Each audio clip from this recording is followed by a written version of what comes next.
کہ تبھی اچانک آسمان کی طرف سے ایک بہت تیز آواز گونجے گی کہ جسے سن کر سبھی مسلمان گھبرا کر باہر نکلیں گے تو دیکھیں گے کہ حضرت عیسیٰ علیہ السلام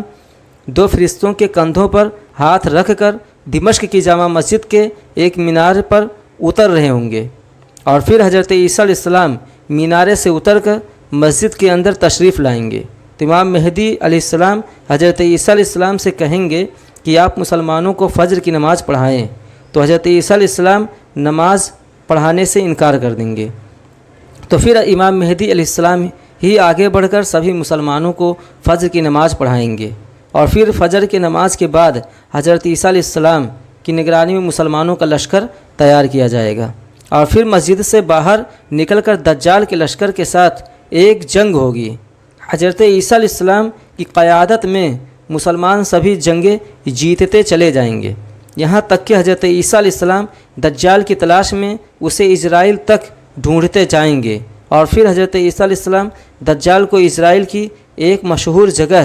مقام لود پر پکڑ لیں گے، لیکن اس وقت اچانک یہودیوں کا لشکر جمع ہو کر مسلمانوں سے جنگ شروع کر دے گا،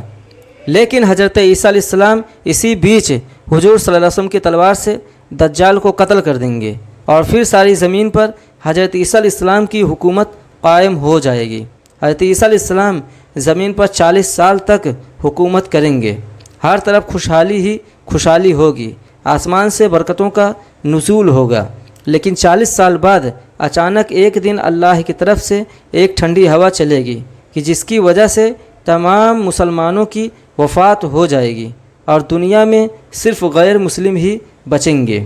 اس کے کچھ ہی دنوں بعد قیامت قائم ہو جائے گی۔ اللہ تعالی ہمیں دجال کے فتنوں سے محفوظ عطا فرمائے، اور اللہ اس کے پیارے رسول صلی اللہ علیہ وسلم کے طریقے پہ چلنے کی توفیق عطا فرمائے۔ آمین۔ خدا حافظ۔